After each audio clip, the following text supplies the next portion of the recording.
Today I'm going to run you through our new workshop vehicle.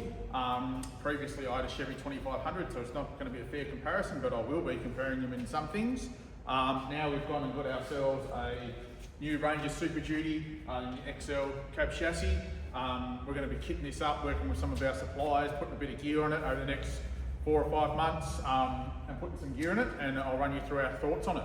Guys, so initial thoughts, I've only done 150 Ks in this vehicle so far, and I went through and watched all the YouTube videos and stuff before I bought it, and I was concerned about the suspension going to be soft, and it still might be once I put some weight on it. But the initial thought when I picked it up and drove it home from the dealer, Tilfords and Hobart, go and get your Fords in Tilfords, went in, picked it up and drove it, oh, this is quite rigid. It does feel a little bit rigid with no weight on it. Obviously once we get some weight on it, that'll change. Outside of that, I don't have any qualms with it at the moment, so it's not even an issue that it is rigid because it will feel much nicer with a load on it. The factory mirrors, they probably could have come out with an MSA or clear view from the factory instead of being an option, but we're going to put some MSAs on there. We're an MSA agent, so we're going to put some MSA mirrors on there. We're going to be using this vehicle as a work ute, but I'm also going to be using it as a touring ute, and we're going to do some forward driving it in Tassie, so we've got a fair bit of gear going on it. So the plan is, guys, is it's going to wheels, tyres, suspension, tray with a jack-off canopy, so then when we use it for work we can have the tray on it, and then we're going to have the canopy able to go on it for the weekend and stuff like that. Some bar work, all the accessories, UHF and all that, and we're going to do videos on it all, and I'll give you honest feedback on it. So when I tow with this thing, I'm going to be pushing the GCM pretty close. So I've got a van that fully loaded weighs about 3,900 kilos, it's 24 foot. Now this thing's not going to have the power of the Chevy, and I wouldn't expect it to, but if it can do it, I'll be happy. We'll be testing it out in Tassie's roads. One of the first things I did after we picked up the Super Duty, guys, was fill up the tank and fill up the AdBlue and weigh it as it sits with the tray on it. I want to know what it weighed as it is out of curiosity, and I know what they curb at, and it was pretty good.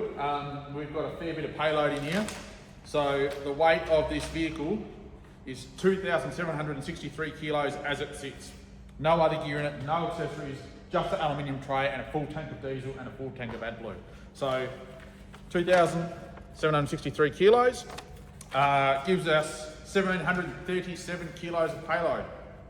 So we'll probably push, I reckon, about 4 tonne on the car, and then we'll be towing about 4 tonne, and that's 4 tonne with the bulb. So we're going to be right on that GCM limit, I reckon, but as we add things as well, guys, I'll weigh it with the tray off. Once we take the tray off, I'll weigh it with the new tray on, I'll weigh it with the canopy, and I'll weigh it as we have accessories, and I'll do videos. So make sure you subscribe to the channel, guys. I just thought I'd do a quick video on some things from my point of view as a mechanic or workshop owner that I think Ford have really smashed out of the park with this vehicle, and make it set apart from the others, and a couple of things that I think they could have done, which could have made it a little bit better. So we'll do some on-ground stuff, inside stuff, and on the hoist stuff, and let's just run through and have a look at it. Okay, guys, from the outside, from my point of view, there's not much really that they have done wrong, really. I mean, my only qualm is the mirrors. They should have had a bigger mirror as a Ford thing, or they should just come out of an MSA. I know that you can get them as an option or fit them aftermarket, but to me, Ford should have had a bigger mirror on it. Even with this tray, you can see a bit oddly. So that's probably my biggest thing on the outside, to be honest. Probably should have come with potentially a locking AdBlue cap. Outside of that, I think that's all fine. That's a factory sort of privacy glass, which is fine. The indicator location's fine. I'm happy with all that.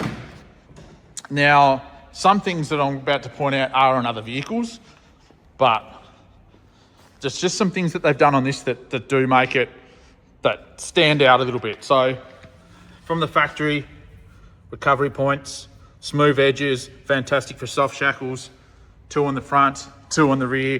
That's fantastic, that's great. Coming back around to the side, I like these in Cat 6s. They're fantastic. I like the positioning of them, not being up higher. I think that's subtle, they blend in, it's fantastic. They've done a great job of that. Coming around the back, the bliss bar, which is your blind spot monitoring, radar, except park sensors, camera, etc. This is steel, nice, sturdy, and they've got this protector that hangs out from the side there. That's a great idea.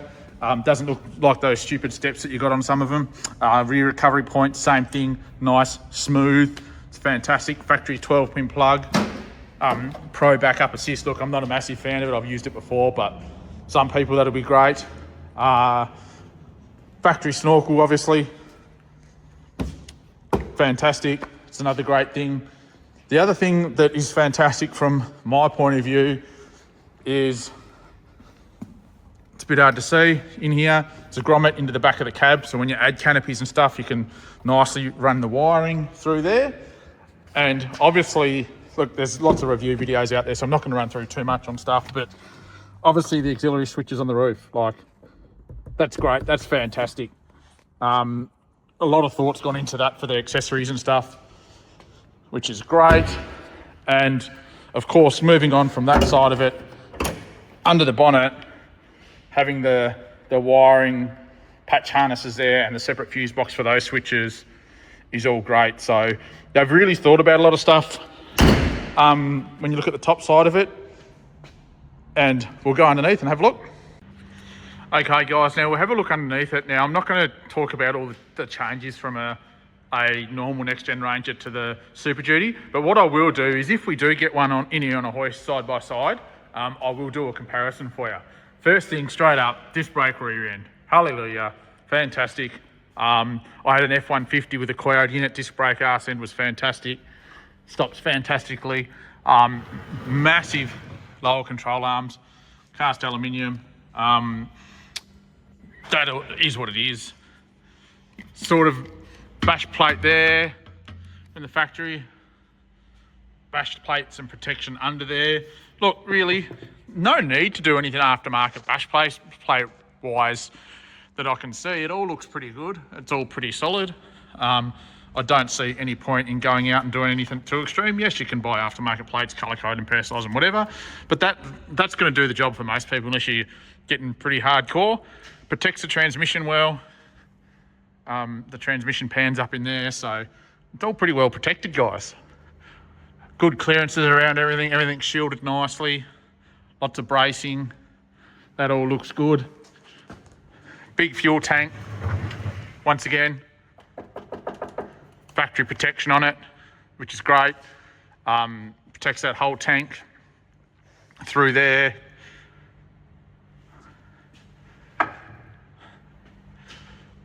DPF and the scree system there, SCR system, all runs through there. All the cabling's protected, nice bit of clearances all through there. Tail shaft. Sorry guys to stick the light to it, but I'm just making sure it has gone back to a steel one. I might be wrong, but I'm pretty sure the Ranger, the normal PY Ranger, runs the big aluminium one, so that's fantastic. The big Transit diff, she's a monster. Absolutely huge. The wider parabolic style leaf. I'll just explain the parabolic style. So if you look at the thickness of the leaf, it's a lot thicker here and it tapers. Thicker here, tapers. So it's like a parabolic overrider, I suppose you'd say, on there, on the leaves. Everything else looks pretty good, guys. So yeah. It's a quick look underneath it.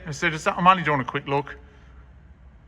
We will try at some point and do a comparison with a PY Ranger next to it. The steps obviously aren't, I might say, like a polymer material. But I mean, look, they'll do the job. They'll do the job. And then you come to the back, nice big tow bar obviously under there with a 12-pin plug.